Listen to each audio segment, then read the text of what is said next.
ہو سکتا بہت احتیاط سے بات کر رہا ہوں کہ کمی وقت کی وجہ سے کوئی مس انڈرسٹینڈنگ نہ ہو سکتا کہ بعض سنت نمازوں میں بعض سنت اعمال میں ایک عام مومن ان کے برابر ہو یا شاید ان سے بھی زیادہ ہو. بھائی نماز وہ ویسے ہی پڑھیں گے جیسے آپ پڑھتے, روزہ وہ ویسے ہی رکھیں گے, لیکن صرف علم کی وجہ سے.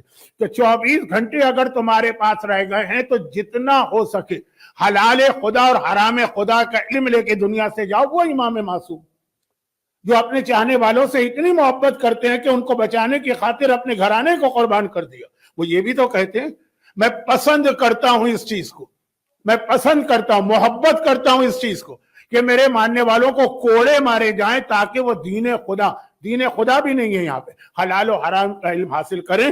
کیونکہ یہ یاد رکھیے آج کے دنیا میں, کون سی دنیا؟ جس کے اندر یوٹیوب ہو, جس کے اندر فیس بک ہے, جس میں واٹس ایپ ہے, جس کے اندر اتنے زیادہ کمیونیکیشن کے وہ ذرائع ہیں جو ہمارے نوجوانوں کو بھی بہکار ہیں, بڈھوں کو بھی بہکار ہیں, عورتوں کو بھی بہکار ہے, مردوں کو بھی, غلط انفارمیشن دے کر. اس وقت کوئی چیز اگر آپ کو بچانے والی ہے, یہ حلال خدا اور حرام خدا کا علم ہے. اور میں یہاں رک کے ایک بات کہوں, امام معصوم کی ایک حدیث, بہت مشہور حدیث, کیونکہ انگلش اسپیچ میں بھی جس وقت میں انٹر ہوا تھا ہال میں تو کچھ سرکار سید الشہداء کا, کچھ آقا حسین کا ایک خطبہ بیان کیا جا رہا تھا. میں پھر معذرت کر لوں کہ میں کچھ سمجھ نہیں پا رہا تھا زیادہ, لیکن اتنا تو سمجھ گیا نا کہ امام مظلوم کا ایک خطبہ. تو امام مظلوم کے اس خطبے کا ایک جملہ جو کربلا کے میدان کے مشہور خطبات میں سے ایک, کربلا کے میدان میں امام نے کئی خطبے دیے, لیکن جو بہت مشہور خطبہ جس میں امام نے کہا تھا ہیہات من الذلہ, جس میں امام نے فرمایا تھا کہ انسان کے لیے عزت کے ساتھ مر جانا ذلت کی زندگی سے بہتر ہے. وہ جو امام کا مشہور خطبہ ہے اس کا ایک جملہ یہ بھی تو ہے نا, اور بہت آج کل پڑھا جاتا. مجھے یاد ہے کہ 45 سال پہلے جب میں پڑھتا تھا تو بہت کم لوگ پڑھتے تھے, لیکن آج بہت پڑھا جاتا. امام نے فرمایا کہ اے یزیدی, تم جو میرے سامنے اس وقت اس میدان میں آئے ہو, میرے خون کے پیاسے ہو. تو پھر امام نے پہلے تو ان کو نصیحت کی, آخر میں کہا لیکن مجھے پتا ہے تم پر اثر کچھ نہیں ہوگا. کیوں اثر نہیں ہوگا؟ کیا اس لیے کہ وہ حسین کے دشمن ہیں؟ کہا یہ وجہ نہیں.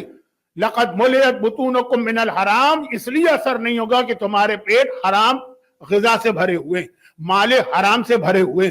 جب مال حرام پیٹ میں آتا ہے تو انسان دشمن امام بنتا. کہ مال حرام اور رزق حرام قبر میں سب سے زیادہ عذاب لانے والے گناہوں میں سے ایک ہے.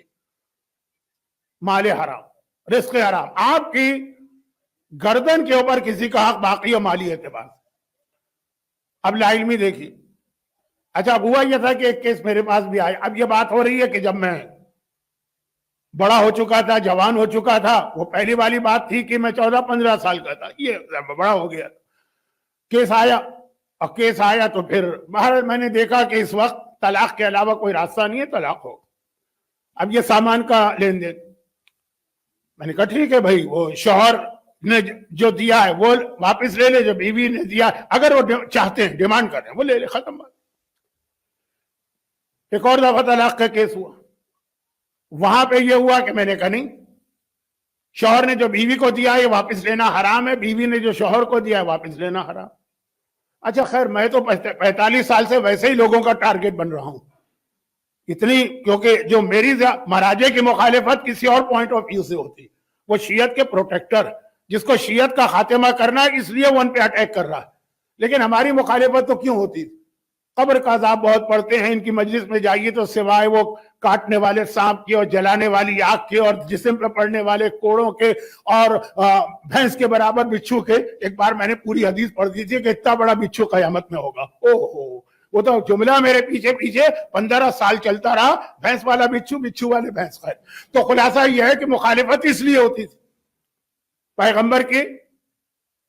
کچھ علماء نے لکھا ہے غزوہ خیبر کی بات ہے, کچھ نے لکھا ہے ایک اور کی بات ہے, اور وہی کہ پیغمبر کا غلام مدغم تھا, غزوے میں شریک ہوا تھا غزوہ خیبر میں, بعد میں انتقال ہو گیا, اس کو جنت البقیع میں دفن کیا. دفن کرنے کے بعد لوگ چل رہے تھے اس قسم کے, یہ جو کامنٹ لوگ کرتے ہیں نا میت سے آتے وقت, اس قسم کے 3-4 واقعات سنے ہوں گے, ان میں سے ایک یہ بھی ہے, کامنٹ کی بات ہے, اصل واقعہ نہیں.